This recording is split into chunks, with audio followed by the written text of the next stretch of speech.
ours will bear the brunt of it. And if the great powers draw the wrong lessons from the ongoing tragedy in Ukraine, the same dark prospect of conflict will spread to our part of the world. Yet, there is more out there. Like going forward by new ways of doing that the pandemic forces to adopt. A stronger resilience, quicker adaptability. They are our best prevention. They are our best protection. I am here to talk about the future. Quiet reflection in a rough and tumble campaign of a breadth and intensity never experienced revealed some of them. Such as a willingness to listen despite the noise, the hesitation to quarrel over differences, and to never, ever give up hope of reconciliation. These gave me the peace to ponder deeper. There are hints of a road not taken that could get us out of here quicker to something better, something less fragile. There is also what you, the people, did to cope. But this time empowered by new techniques and more resources. You got by, getting some of what you needed with a massive government help.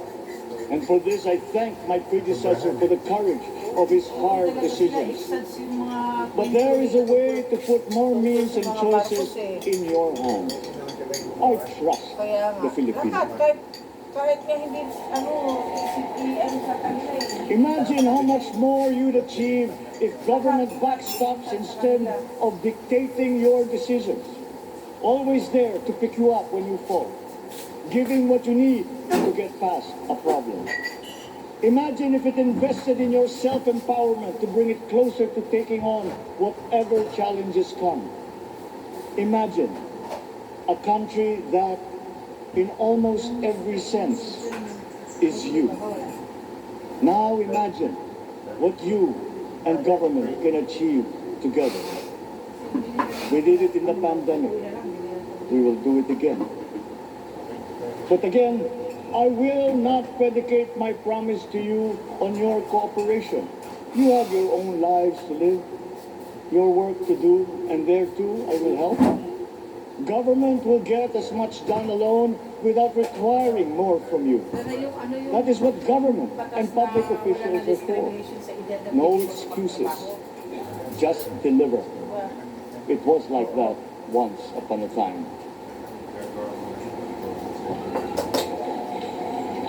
I did not talk much in this campaign. I did not bother to think of rebutting my rivals. Instead, I searched for promising approaches better than the usual solutions. I listened to you. I did not lecture you who has the biggest stake in our success. And the forthcoming State of the Nation will tell you exactly how we shall get this done. In this fresh chapter of our history, I extend my hand to all Filipinos.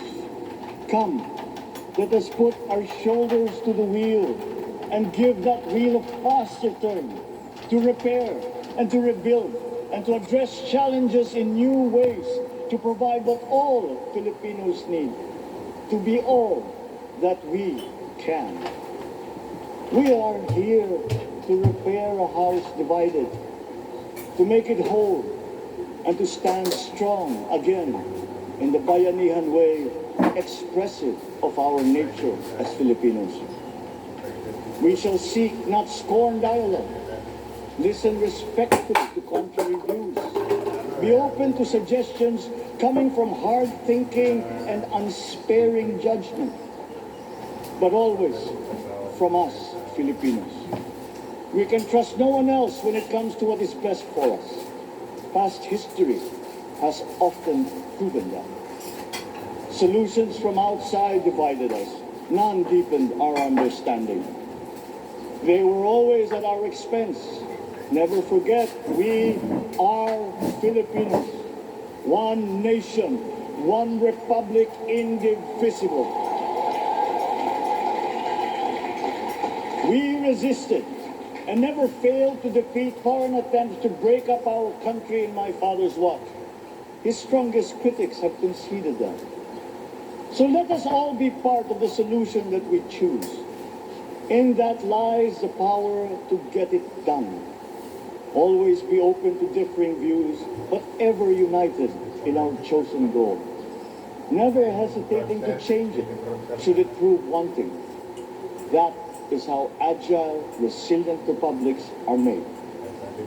Our future we decide today. Yesterday cannot make that decision anymore, nor can tomorrow delay it. The sooner we start, the surer and quicker the prospect of achieving our future. These are troubling times. What's happening to others can happen to us, but it will not. We see what's happening. We are witness to how it is being stopped, and we have seen the glory that crowns struggle against all odds. Giving up is not an option. We've been through times of bitter division, but united, we came through to this when it shall begin again, but better. The campaigns I've run have taken me here where I stand today. I listened to you, and this is what I have heard. We all want peace in our land. You and your children want a good chance at a better life in a safer, more prosperous country. All that is within reach of a hard-working, warm, and giving race. Your dreams are mine. Pangarap nyo ay pangarap ko. How can we make them come true? How can we do it together? But I will take it as far as anyone with the same faith and commitment can, as if it depended entirely on himself. Sa pangarap na maging mapayapa ang ating bansa, ang pangarap nyo ay pangarap ko. Sa pangarap na maging maunlad ang ating bansa, ang pangarap nyo ay pangarap ko. At sa pangarap na maging mas masinang ang kinabukasan natin at ng ating mga anak, ang pangarap nyo ay pangarap ko. We are presently drawing up a comprehensive, all-inclusive plan for economic transformation. We will build back better by doing things in the light of the experiences that we have had, both good and bad. It doesn't matter. No looking back in anger or nostalgia. In the road ahead, the immediate months will be rough, but I will walk that road with you. The pandemic ravaged bigger economies than ours. The virus is not the only thing to blame. What had been well built was torn down. We will build it back better. The role of agriculture cries for the urgent attention that its neglect and misdirection now demands. Food self-sufficiency has been the key promise of every administration. None but one delivered. There were inherent defects in the old ways and in recent ways too. The trade policy of competitive advantage made the case that when it comes to food sufficiency, a country should not produce, but import what other countries make more of and sell cheapest. Then came Ukraine. The most vulnerable when it comes to food are the countries furthest away from the conflict, those bearing no blame for provoking it. Yet they face the biggest risk of starvation. If financial aid is poured into them, though it never is, there is nothing to buy. Food is not just a trade commodity. Without it, people weaken and die. Societies come apart. It is more than a livelihood. It is an existential imperative and a moral one. An agriculture damaged and diminished by unfair competition will have a harder time, or will have no prospects at all of recovering. Food sufficiency must get the preferential treatment the richest free trade countries always gave their agricultural sectors. Their policy boils down to don't do as we do. do what we tell you to. I'm giving that policy the most serious thought if it doesn't change or make more allowances for emergencies with long-term effects. There is a parallel problem in our energy supply. Sufficient fossil fuel-free technology for whole economies has yet to be invented. And it is not seriously tried by rich countries. Again, consider the response of the richest countries to the war in Ukraine. But surely, a free world awash with oil can assure supplies.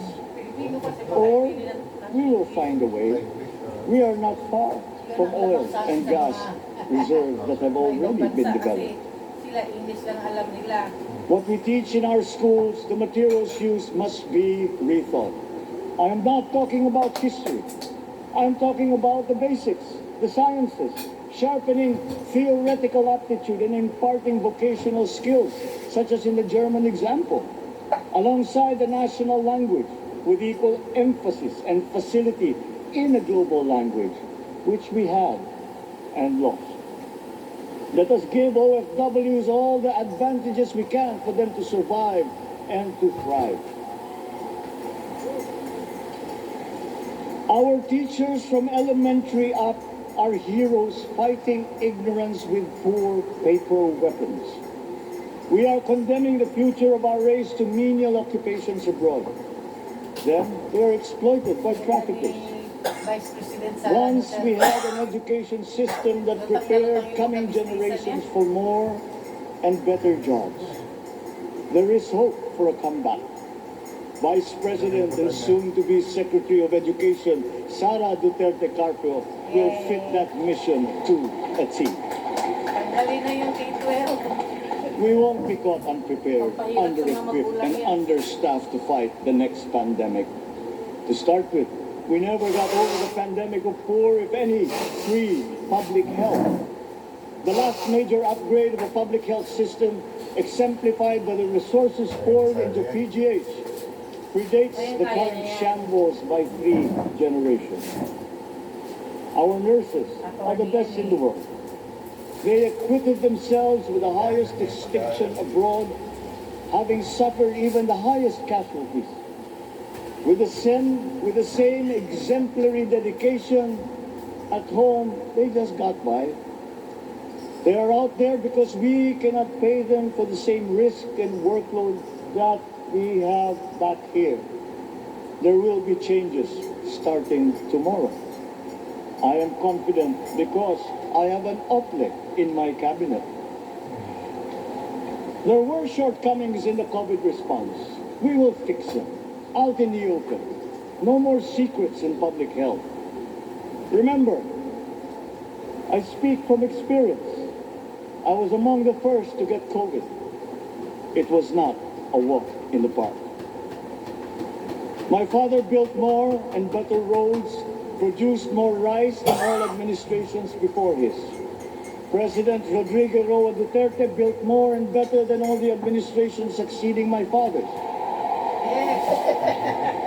Much has been built, and so well, that the economic dogma of dispersing industry to develop the least likely places has been upturned. Development was brought to them. Investors are now setting up industries along the promising routes built. And yet, the potential of this country is not exhausted. Following these giant steps, we will continue to build. I will complete on schedule the projects that have been started. I'm not interested in taking credit. I want to build on success that's already happening. We will be presenting the public with a comprehensive infrastructure plan. 6 years could be just about enough time. No part of our country will be neglected. Progress will be made wherever there are Filipinos, so no investment is wasted. The recovery of Philippine tourism with its emphasis on accessing nature's beauty, I am sure will exceed expectations. And bigger is not always better, but there's something to be said for economies of scale. And yet the country invites investments in fast-rising industries with quick returns and inflicts irreparable damage for future generations. We have yet to see large-scale practical solutions to pollution, though some are beginning to emerge. But there are tried and proven new ways of mitigation. Blades have been turning over the sand dunes of Ilocos Norte, harnessing a power all around, but unseen, long before this day. I built them. The rich world talks a great deal, but does a lot less about it than those with much less, but who suffer more death and destruction from climate change and lack of adaptation. We will look to our partners and friends to help the Philippines, who, despite having a very small carbon footprint, is at the highest risk. First, spare victims, then help them recover, and move on to lessen the harmful impact of climate change. We too have our part to play. We are the third biggest plastics polluter in the world, but we won't shirk from that responsibility. We will clean up. You will not be disappointed, so do not be afraid. With every difficult decision that I must make, I will keep foremost in my heart and in my mind the debt of gratitude I owe you for the honor and responsibility that you have conferred on me. Whatever is in a person to make changes for the better of others, I lay before you now in my commitment. I will try to spare you. You have your other responsibilities to carry. But I will not spare myself from shedding the last bead of sweat or giving the last ounce of courage and sacrifice. And if you ask me why I am so confident of the future, I will answer you simply that I have 110 million reasons to start with. Such is my faith in the Filipino.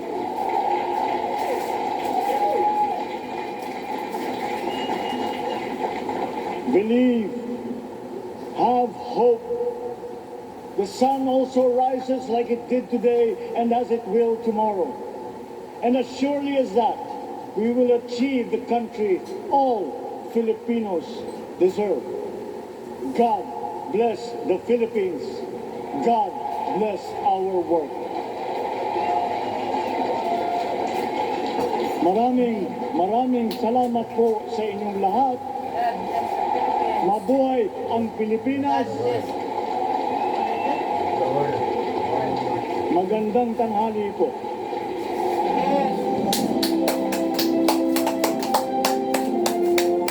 Excellencies, ladies and gentlemen, the President of the Republic of the Philippines, President Ferdinand Romualdez Marcos Jr.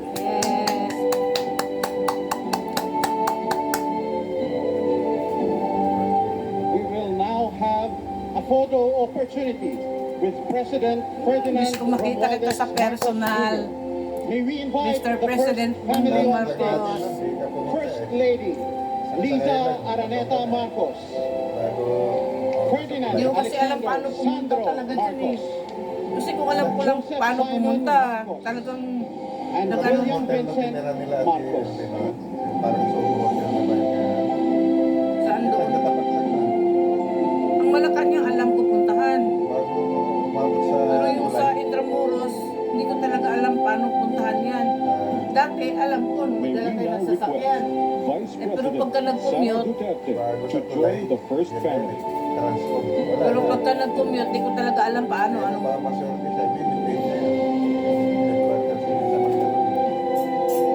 Gusto kita makita, President Bongbong Marcos ng personal.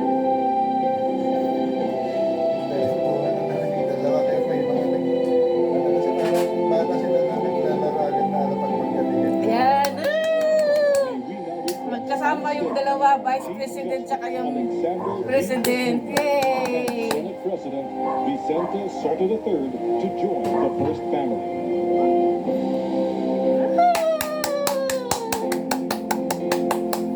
Pagka sila talaga yung technical, parang maganda eh.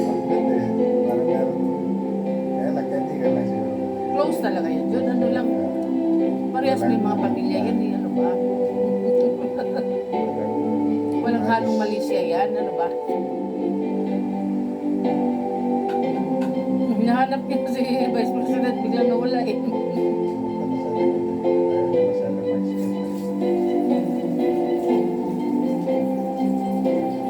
Hindi kasi picture taking kasi yan. May we now request Madam Imelda R. Marcos, Senator Amy Marcos, and Miss Irene Marcos Araneta to join the first family. Mga kapatid naman niya. Dating first family pa namin natin.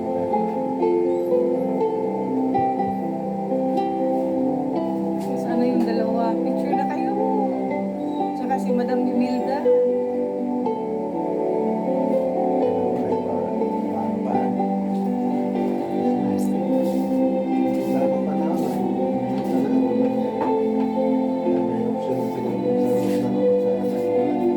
Pero hindi, tingnan mo, ano yung umuuyan yung panahon eh.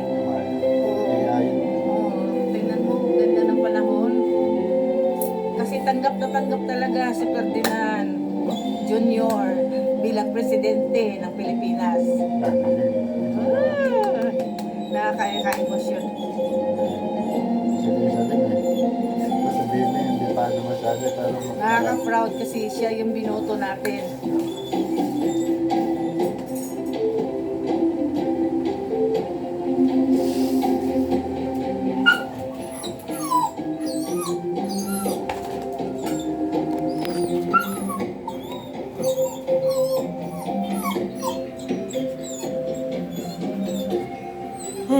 Nakaka-proud guys.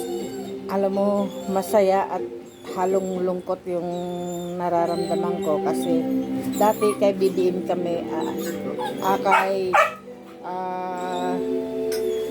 President Duterte kami bumoto, nakasuporta sa kanya sa loob ng 6 na taon. Ngayon na nagkaroon ng eleksyon ulit kay BBM at kay Sara kami nakasuporta. Ngayon nakaka-proud kasi kami mismo sobrang tuwa. Di man alam yung nararamdaman, masaya, lungkot na kasi wala na, napalitan na si President Duterte. Saya kasi nakakapagpahinga na rin si President Duterte. Wala nang stress dahil napalitan na yung presidente. Yung binoto din namin si BBM at si Vice President Sarea Duterte, sila rin yung nanalo, kaya sobrang saya na nag-success yung binoto namin. Yan lang po guys, happy lang tayo, walang ampalaya dyan ha. Yan lang po.